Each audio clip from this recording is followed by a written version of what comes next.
Hey guys, Razorblade Mango here, and today I'm going to be talking about, well, Death Stranding. Yes, it's real. I have played it.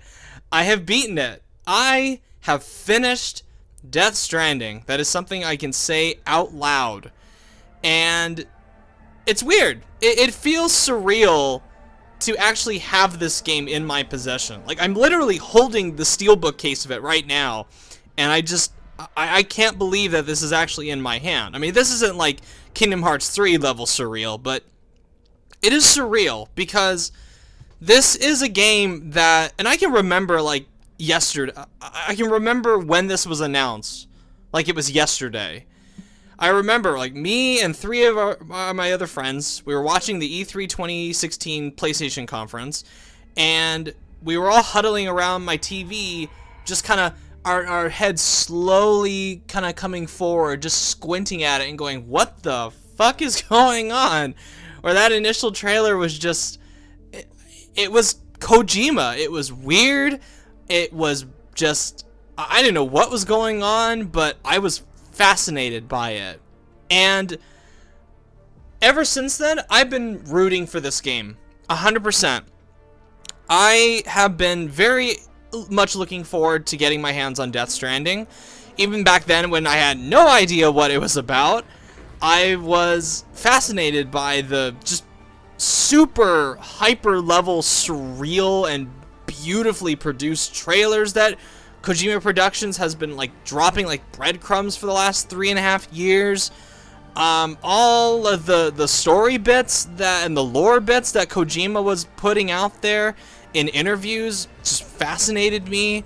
All of the character trailers in the last in this year leading up to the game have just been very exciting to watch, because with each new thing I went, wow, this sounds weird. I think I really hope I'm into this. And now that I've spent nearly 50 hours with Death Stranding, I've spent nearly 50 hours in Kojima's weird-ass imagination that's been unchained and amplified by total creative control, with no publisher telling him what to do. And that's the big reason I've been rooting for this game so much, is that after 2014 through 2015, where we had the very public falling out between Hideo Kojima and Konami, fuck Konami by the way, with Konami very clearly putting a stop to Kojima Productions' work on Phantom Pain, because that game very clearly was unfinished, narratively and gameplay-wise.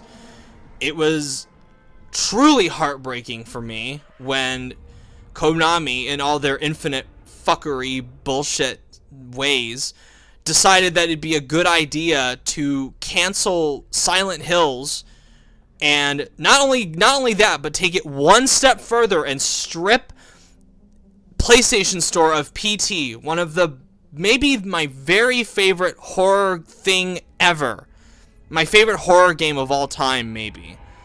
I love PT so much, and yet now it is one of the rarest games ever made, and Konami has just gone out of their way to kill any attempts to try to revive it, any attempts to remake it in Unreal or Source or Unity or anything. And that has just been depressing to watch.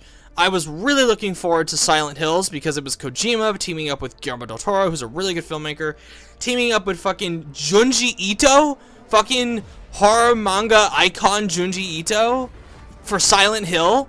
Yes, please. But that didn't happen because Konami was like, oh, we're not interested in that anymore. We want to make pachinko machines and Metal Gear Survive, which is what we want to do now. So they got rid of Kojima Productions, and now that Kojima has been free for a number of years, he has been given complete creative control over what he wants to do next, and the end result is Death Stranding. And I must say that after spending a long time playing this game, and I took my time with it, that's why this video is so late, I can confidently say that I really like Death Stranding, and I am so happy that I do. And I think it is the thing that shocked me the most about it is that it is a fun game. And that might sound weird to say that this game is shockingly fun, but here's something. Here's a little secret about Death Stranding.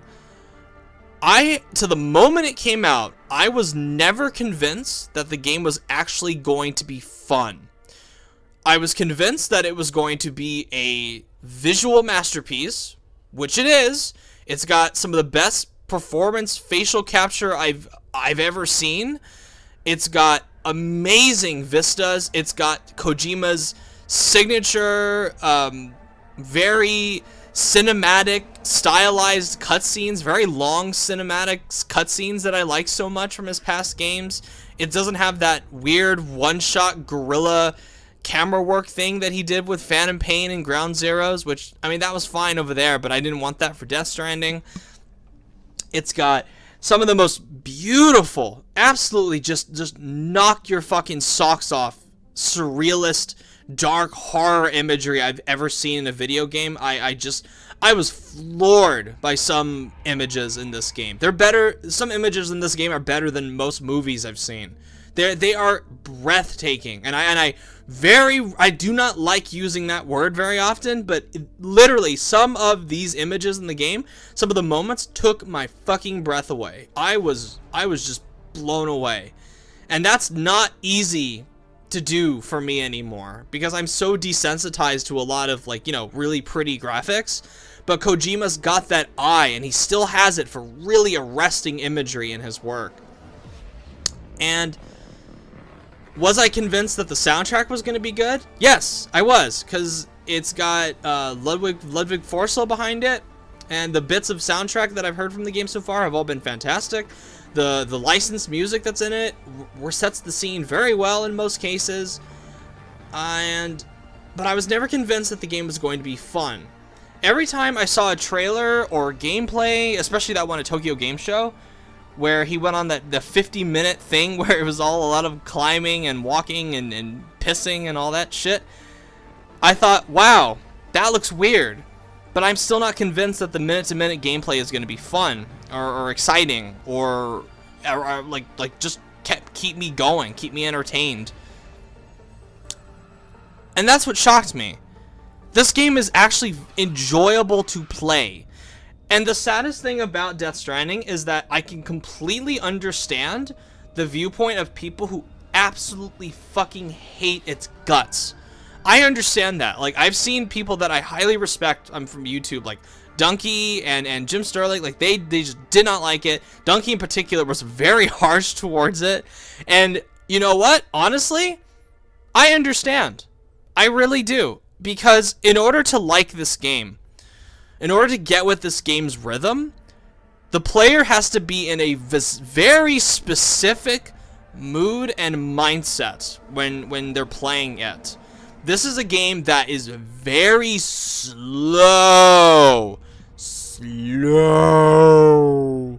It is some of the slow, like for a AAA mass market produced game like this, this is maybe the most slow burn game I have ever played. Or at least the most slow burn game I've played in a very long time. It's not until maybe the 10th or 11th hour or so of this nearly 50-hour experience where it starts to really kick itself into high gear.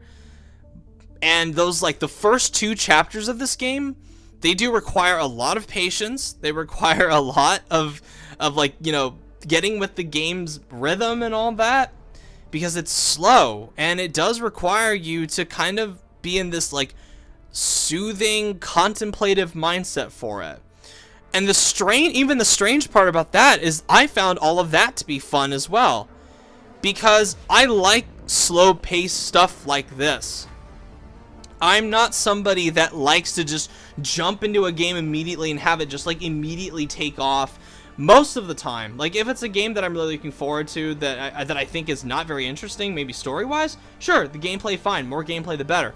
But in a game like this that feels like an event, and I've always said this, I miss when games feel like events, when specific games coming out felt like events. This is one of them, and I was more than fine with letting the game take its time getting to where it wanted to go. But that's not for everybody. Then again, I am the guy that thinks the beginning of Assassin's Creed 3 is the best part of the game. I am the guy that thinks the prologue of Kingdom Hearts 2 is the storytelling peak of the series. I think the opening prologue of Kingdom Hearts 2 is perfect. So this is clearly a game that was designed for me. Death Stranding, where it's slow, it's plotting, it's very contemplative, it takes a while to get where it needs to go, but I really enjoyed it. And then once, even if you're really into that, if you're really into those like first 10 hours or so, and I know it's a joke to say like oh well it gets good after the first 10 hours. I don't think it gets good after the first 10 hours. I think it gets really fucking good after the first 10 hours. And I think the first 10 hours are pretty damn good. So, what is this game even about? That's the thing that people have been asking for 3 years. And up until like a few months before the game came out, people still were like, what the fuck even is this game? This game, pretty much, Death Stranding, is a Norman Reedus postman simulator. I'm not joking. That's exactly what it is. The whole game, like 99% of the game is the gameplay loop is you going to a spot, picking up an order for delivery, then going and equipping items and stuff that you might need in order to make the journey to your destination. You walk your ass to that destination, encountering obstacles along the way, like rough terrain, and enemies, and BTs, which are the undead tar monsters that come out after you. Then once you get there, you deliver the package, you get likes like it's fucking Facebook, and you start all over again. And on paper, that sounds really fucking boring. That sounds terrible. I grant you that. If you were to look on paper and see that, you would roll your eyes and go, nope, no thank you, Mr. Kojima. That sounds fucking terrible. And yet, it works. In the case of Death Stranding, in execution, it works. I'm completely baffled. It works. Kojima has taken, and to be fair, like, look, a lot of what I'm gonna say is it's gonna sound hyperbolic. It's gonna sound like I've got my tongue firmly planted in Kojima's butthole. It's gonna sound really pretentious and cringy, but just hear me out, guys. When Kojima said, you know, that he's trying to make a different genre, and you've never really played anything like this, you really have never played anything like this. At least in my experience, I have never played anything quite like Death Stranding. And I mean that both as a compliment and kind of sort of as a negative. Kind of sort of. And we'll get to the negatives a little bit later. But what he does is he creates this gameplay loop that makes the act of walking from one destination to another the core gameplay. And there are points where, like, I just thought to myself, I don't know how he made this possible. I don't know what wizardry Kojima Productions has been pumping into this game, but they made the act of me struggling to get over a snowy mountain for an hour fun. They made that harrowing. They made that exciting. They made that one of the most, like, tense, stressful video game experiences, like, outside of Dark Souls. And it's not just walking, obviously. There are other parts of this game that I don't want to spoil in this video. If you haven't seen it yet, I don't want to spoil it for you guys. That's why the footage of this is mostly going to be of me, like, walking my ass across the map and doing a bunch of other shit. And I'll throw in some trailer footage here and there as well, just so it doesn't spoil some of, like, the best parts of the game. But I was very surprised by how much I was enjoying it. And in concept, it's actually very simple to describe, and yet it's got a lot of concepts to it that add like a layer of complexity to everything. It's got that signature like Kojima, like I feel like if I experiment, cool things will happen kind of approach, where it is a walking simulator. It's a hiking simulator. That's pretty much what it is. It's a hiking simulator. But it's a hiking simulator set in a post-apocalyptic America that is besieged by like an otherworldly phenomenon where it makes tar people come out of the ground, and you encounter bandits that have a medical condition where they're addicted to delivering packages. That's a serious thing, by the way. They create a medical condition for this game where it's addicted to packages. Or it might be a real thing in real life. I don't know. It might be. But it's... And then on top of that, like if you connect online, you get to deal with the game's... Not deal, that's a terrible way of putting it. You get to tinker around with the game's online stuff, which... As a singular person in this game, you are consistently using ladders to get up places or climb down places, and ropes, like climbing ropes, to get down like the rough terrain, to steep mountain hills, stuff like that. You can leave safe houses for people. You can build roads for people. You can build bridges for people, literal bridges for people in this game to help make the process of delivering their packages easier. You can create zip lines. You can leave cargo for people to deliver. You can donate your own like supplies to help people out on the way. And that in turn, far more than the game's sometimes like really blunt, knock you over the head dialogue, like thematic dialogue in this game, it really enforces the idea of what Kojima was going for with this game, where he wanted to make players feel like they are not alone in this world. Like physically they are alone, but when they are connected to this world, it makes them care about the people around them. It encourages you to help people out because you experience the troubles that other people are going through, and you go, "Oh God, if I leave this item for this person, it might be great." And I'm going to give a couple examples that I really liked. There was one particular moment in this game where I was trudging through enemy territory, and I was on my bike, and the vehicles in this game, the terrain can be pretty shit for vehicles, so use vehicles at your own caution in this game. Where I was using a bike, and I was trying to get over the rough terrain, and my destination was on the other side of this like steep mountain. I went, oh fuck, I'm not gonna be able to get over there without having to drive the fuck back around up this mountain and do this.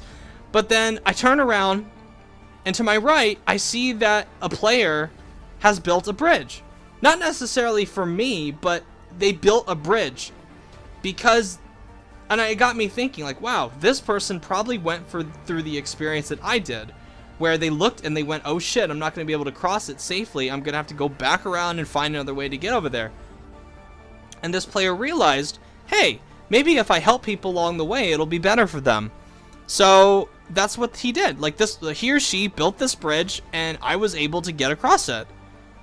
And that in turn made myself like more endearing to this player. And there's a way you can like the things that people leave you. It's like Facebook. So if you spam the touchpad on the PS4, you can give people like a bunch of likes. And that felt really good to like as a way of thanking this person, because likes translate into you getting better weapons in this game, you getting more equipment, you upgrading your stuff. The more of a positive experience you give to other players who are playing this game, the more rewarded this game will be towards you. It will reward you with likes, which in turn will make you better at the game, which will in turn make you want to help more people. It's an incentive to be nice to people in this game. That is incredible. Like for a AAA game, and so many games out nowadays that are like the big AAA space, they divulge in like these toxic communities, like a lot of the online first-person shooters. But this is the game. This is probably like one of the first I've ever seen that like actively encourages you, like through its gameplay, to be nice to other people. Like you can't be discouraging. You cannot be docked likes unless you kill people in this game. And there is a very specific narrative reason why you don't want to kill people in this game. Because if you kill somebody, the body is going to be latched onto by the BTs, which are the tar people, and then it will create this massive explosion that will destroy the area around it. And you don't want to do that, because that'll make traveling this world far harder when you die and create these void outs, these craters. And my other specific example, and this is where I'm going to get into like why I think the struggle through this game's harsh environments are worth the effort. Like, you are battling this game's elements, and to me it was a rewarding experience doing it. There's a point, and the midway point of the game, you have to contend with this giant ass snow mountain that's in the middle of the map, and it's like one of the most, like, it's one of the biggest video game villains I've ever encountered. It's like this big ass snow mountain. So I was climbing this snow mountain, and I was on the way to like this long trek to this area, and my skeleton died. My power skeleton that I had. That power skeleton allowed me to carry a heavy amount of packages on my back. When the battery died, it turned Sam into like this like plodding, slowly walking person. And to make it even worse, not only did I have to walk very slowly through the snow, while my stamina kept getting lower and lower and lower, the game threw another curveball at me, where in order to get to the nearest destination, in order to like replenish my gear, I had to deal with the BTs, the tar people. So I spent a good 40 minutes trekking through this like it felt like an eternity, but it was really like a small pathway through this mountain, just having to like slowly sneak my way through these creatures, having to unload the packages, equip the grenades and throw the grenades at them in order to get rid of them, putting the packages back on and carrying them by hand, and slowly just trudging my way to the next custom waypoint that I had in order to get through the snowstorm and just survive. And to me, like, those 40 minutes doing that was some of the most harrowing one of the most harrowing video game experiences I've ever had. It was harsh, it was brutal, and yet it was reinvigorating. And that struggle made my acquisition of new gear and a recharged battery and rest and sleep in that game all the more rewarding. Like, when I finally after 40 minutes got to the nearest destination and could like recharge my battery and get new supplies and heal up and get stamina boost, I was just elated. I was elated. It was like fighting a Dark Souls boss, where it was like the low point of failure, but then when you finally conquer those odds and win, the elation is insane. And I was just, in that moment, I was like, alright, Death Stranding, you've got me. I really like this. You got me. That I have a new level of appreciation for this game. And I was already really liking it before then, but it was in that moment, that very specific moment, where I went, wow, this is a truly unique game in this respect. Now, it's not perfect. And the reason I don't say it's great is because of nagging issues here and there.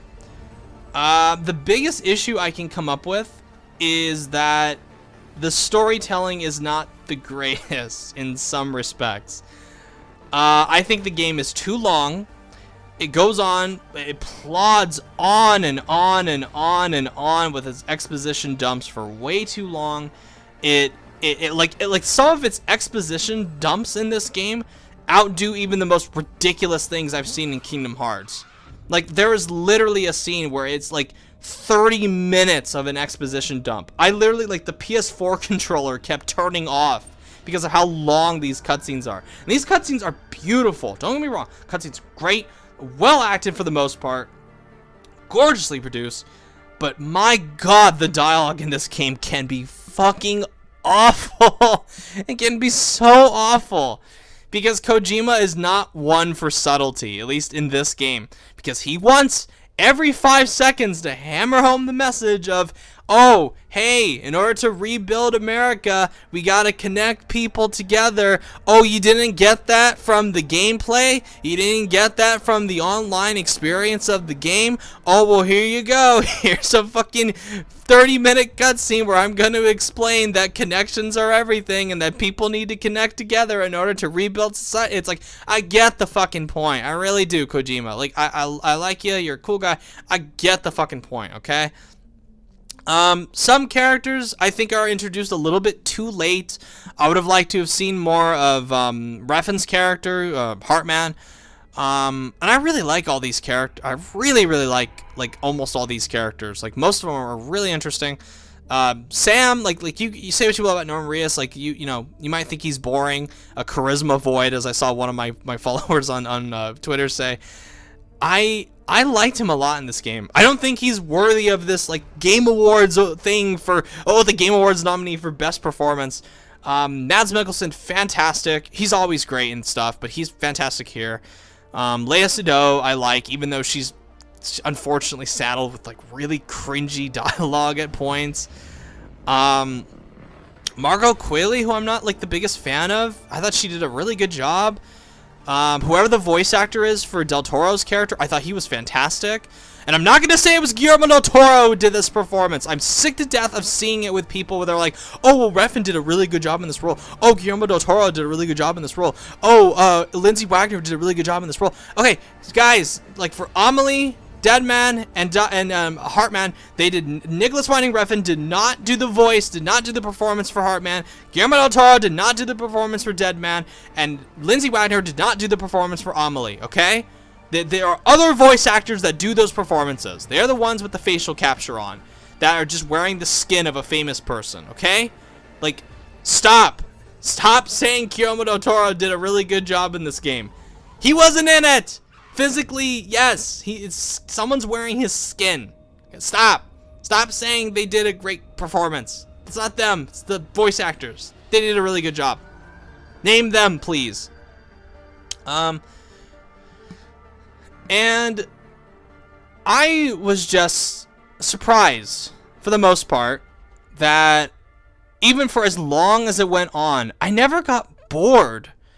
And it's a complete story. I don't think I ever want to see another Death Stranding game again. At least not in this series. Like, if Kojima wants to take this concept and run to the hills with it even further, fine, I'm all for it. But I don't know if I ever want to see another game in this series. And I know Kojima specifically said, oh, I'm going to turn this into a franchise. I don't want that. Because it ends perfectly fine at the end. It has a satisfying, definitive conclusion. Unlike The Phantom Pain, it wraps up all the loose ends really nicely at the end. Like, the final hour in particular, I thought was very well done. I thought was very, like, surprisingly moving and touching. And I was happy when it ended. I was like, great, that was a fine ending. I'm fine with an ending like that. I don't need another one, Kojima, please. Like, don't make another Death Stranding. I guess other things that I didn't really care for is that I wish there was more variety in the missions, because a lot of it is like, you know, delivering packages and whatever, but maybe there could have been something else to it. Maybe a little bit more of the wacky Kojima humor that I like so much. Maybe more of like the weirdo surrealist stuff.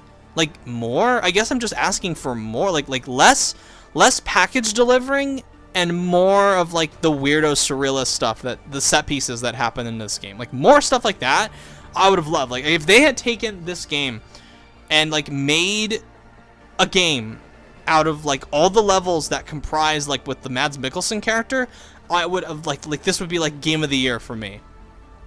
Because anytime Mads Mikkelsen shows up in a level dedicated to him, it is phenomenal. It is in-fucking-credible. Just wow. So, yeah, Death Stranding. That's really all I've got to say about it right now, without getting into like spoiler territory. I don't think I'm going to be doing any kind of spoiler stuff for this game, because really, like, surprisingly, like, no one else that I talk to on this channel is like playing it. At least like close friends that I know personally. None of them are really playing it. Like the ones that have never been on this channel. Like Gabe's not definitely playing it. I know Doggy Bone Gaming ain't playing it. Mario's not playing it. Richard's not playing it. So I can't talk about it with any of them. So I guess this is the definitive video for Death Stranding. Yeah, would I recommend Death Stranding to you guys? That's hard. That's a really hard question because I don't know all of you. I don't know what your personal preferences and your taste are going to be to where it could click with this game. And I want this game to do very well because I'd like more games like this. Not specifically in this genre or of this type, but I want more like lavishly produced AAA games that are just gaming experiences like this. They're not live services. They're not monetized pieces of crap. They are video games that are the work of a passionate group of people that are given complete creative control over something. And Kojima is in a very unique position where he can do this. Where he's that big of a name. He's probably the most famous video game auteur we have. Where he could break away from a big publisher and then make an independent studio and get the backing of Sony and 505 Games in order to like get his weirdo shit out there. But if you can find a way to play this game, to rent it from somebody, to like test the waters, to rent it from Redbox, or just, I don't know, just to take the leap and buy it used or something, I recommend everyone at least tries it out. Just try it. Try it for the first 5 hours or so, and if you don't like it, fine, I completely understand. You can give it back, give it to the person, tell that person, take this shit away from me, but for like a blind buy $60 with this, it's tough. It's a really tough sell for it. And that makes me sad because I want people to play this game and I want people to really enjoy it. So I guess like without taking any of like the context of the game in mind, like the specific taste and all that, would I recommend Death Stranding? Yes, absolutely I would. I think it is one of the most unique gaming experiences I've ever had. I think it is a beautiful world to lose yourself into. I think it is, gameplay-wise, I think it's fun. It just left me with so many memories and exciting moments to talk about, unlike like a lot of games that I play these days. And I was hooked from beginning to end. And it ends satisfyingly. It wraps up everything nicely, and it's a complete package. Like, no pun intended, it's a complete package. I spent $80 on this game. I bought the special edition with the steelbook and all that. And I don't feel gypped. I felt fine. I feel fine like having this game. I felt fine. I feel fine paying $80 for it. That's the best compliment I can give this game. I spent $80 on it and I don't feel robbed. I don't feel buyer's remorse. I'm happy. I really liked it. And if you guys decide to give it a chance, I hope you do too. Anyway, thank you guys for watching. If you like what you see, subscribe. Let me know what you think about Death Stranding and all that. Yeah. Death Stranding. And yes, if you've seen the donkey video, yes, there is a moment in this game where Sam says Mario, he compares him and Amelie to Mario and Princess Peach, and Amelie says more like Mario and Princess Beach. That was not Donkey, like, photoshopping that. That's actual dialogue in this game. Maybe Kojima isn't the best writer that he thinks he is.